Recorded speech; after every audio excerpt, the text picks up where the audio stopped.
Sensex 15.44 புள்ளிகள் அல்லது 0.02% சரிந்து 73,142.80 ஆகவும், நிப்டி 4.80 புள்ளிகள் அல்லது 0.02% சரிந்து 22,212.70 ஆகவும் இருந்தது. வர்த்தகம் செய்யப்பட்ட 2,661 பங்குகளில் சுமார் 1,367 பங்குகள் உயர்ந்தன, 1,181 பங்குகள் சரிந்தன, 113 பங்குகளில் எந்த மாற்றமும் இல்லை. Top 5 gainers are Bajaj Finserv, SBI Life, HDFC Life, LTI Mindtree, Dr. Reddy. Top 5 losers are BPCL, HCL Tech, Maruti, Asian Paints, ONGC. Vodafone idea. Vodafone idea limited பங்குகள் பிப்ரவரி 23 அன்று காலை வர்த்தகத்தில் 8% உயர்ந்து 17.60 ரூபாயாக இருந்தது. இது முந்தைய அமர்வில் 6% உயர்ந்த பிறகு இரண்டாவது நாளுக்கான லாபத்தை விரிவுபடுத்தியது. இயக்குநர்கள் குழு பிப்ரவரி 27 தேதி கூடி 1 அல்லது அதற்கு மேற்பட்ட தவணைகளில் நிதி திரட்டுவதற்கான அனைத்து திட்டங்களையும் பரிசீலிக்கும் என்று அறிவித்தது. சுலா விஞ்ஞான்ஸ். மகாராஷ்டிரா ஒயின் தொழில்துறை ஊக்குவிப்பு திட்டத்தின் விப்ஸ் நீட்டிப்பை நிறுவனத்திற்கு சாதகமாக மேற்கோள் காட்டி உலகளாவிய தரகு நிறுவனமான CLSA ஒரு பை கால் அழைப்பை தக்க வைத்துக் கொண்டதை அடுத்து சுலா விஞ்ஞான்ஸ் பங்குகள் 1% உயர்ந்து 566 ரூபாயாக வர்த்தகம் செய்யப்பட்டன. Nifty media. Nifty media 1.36%, Nifty PSE வங்கி 1.15% சரிந்தன. Bank sector.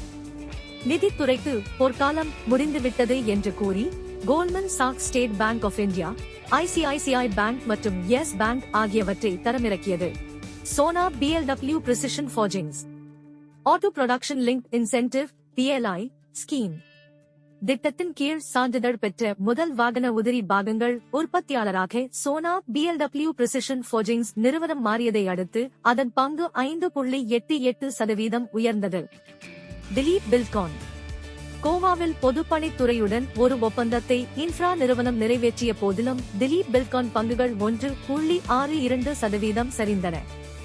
Indies towers. நிதி திரட்டுவதற்கான கூட்டத்தை வோடாஃபோன் ஐடியா வாரியம் அறிவித்ததை தொடர்ந்து இண்டஸ் டவர்ஸ் பங்குகள் 6.82% உயர்ந்தன. வோடாஃபோன் ஐடியா இண்டஸ் டவர்ஸ்க்கு சரியான நேரத்தில் பணம் செலுத்தவில்லை. இது ஒரு கட்டத்தில் 5,500 கோடி ரூபாயாக உயர்ந்தது என்று ஜனவரி 10 அன்று பேங்க் ஆஃப் அமெரிக்கா செக்யூரிட்டீஸ் ஒரு குறிப்பில் தெரிவித்துள்ளது. நிலைமை மேம்பட்டுள்ளதாகவும் நிறுவனம் மாதாந்திர தவணைகள் தவறாமல் செலுத்தி வருவதாகவும் தரகு நிறுவனம் குறிப்பிட்டது. Orient cement. ஓரியன்ட் சிமெண்ட் பங்குகள் 5.64% சரிந்தன. மாத சராசரி 8 லட்சத்துடன் ஒப்பிடும்போது 20 லட்சம் பங்குகள் வர்த்தகம் செய்யப்பட்டன. ஒலெக்ட்ரா கிரீன்டெக். முதலீட்டாளர்கள் லாபத்தை பதிவு செய்ததன் விளைவு ஒலெக்ட்ரா கிரீன்டெக் பங்குகள் 2.76% சரிந்தன. 2,400 மின்சார பேருந்துகளின் வழங்கல், செயல்பாடு மற்றும் பராமரிப்புக்காக Brihan Mumbai electricity supply and transport undertaking BEST நிறுவனத்திடமிருந்து 4,000 கோடி ரூபாய் வென்றதே இதற்கு காரணம். ஜெயபிரகாஷ் அசோசியேட்ஸ். ஜெயபிரகாஷ் அசோசியேட்ஸ் பங்குகள் 4.87% சரிந்தன. மாதாந்திர சராசரியான 4 கோடிக்கு எதிராக 6 கோடி பங்குகள் கைமாற்றம் செய்யப்பட்டன. ஆஸ்ட்ரல். வலுவான வர்த்தக அளவுகளுடன் ஆஸ்ட்ரல் பங்கு 5.69% உயர்ந்தது. மாத சராசரி 7 லட்சத்துடன் ஒப்பிடும்போது 30 லட்சம் பங்குகள் வர்த்தகம் செய்யப்பட்டன.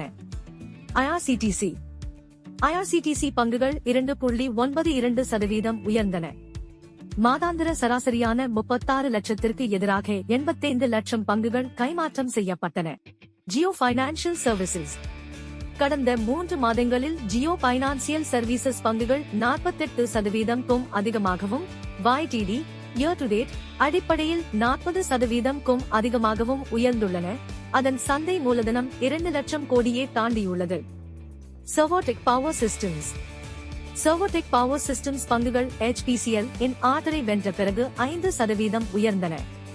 1,500 DC ஃபாஸ்ட் EV சார்ஜர்களை வழங்குவது தொடர்பான 102 கோடி ரூபாய் ஒப்பந்தம். சீட். IPL போட்டிகளின் சில பிரிவுகளுக்கு நிதியுதவி செய்வதற்காக இந்திய கிரிக்கெட் கட்டுப்பாட்டு வாரியத்தால் BCCI அதிகாரப்பூர்வ ஸ்பான்சர் சீட் லிமிடெட் தேர்வு செய்யப்பட்டுள்ளது. இந்த ஒப்பந்தத்தின் மதிப்பு 5 ஆண்டுகளில் மொத்தம் 240 கோடி ரூபாய் செலவாகும். கல்யாணி ஸ்டீல்ஸ் கல்யாணி ஸ்டீல்ஸ் பங்குகள் 9% உயர்வு. கல்யாணி ஸ்டீல்ஸ் ஒடிசா அரசாங்கத்துடன் புரிந்துணர்வு ஒப்பந்தத்தில் கையெழுத்திட்டது. இதன் மூலம் மாநிலத்தில் உற்பத்தி ஆலைகளை அமைக்க 11,750 கோடி ரூபாய் முதலீடு செய்யப்படும்.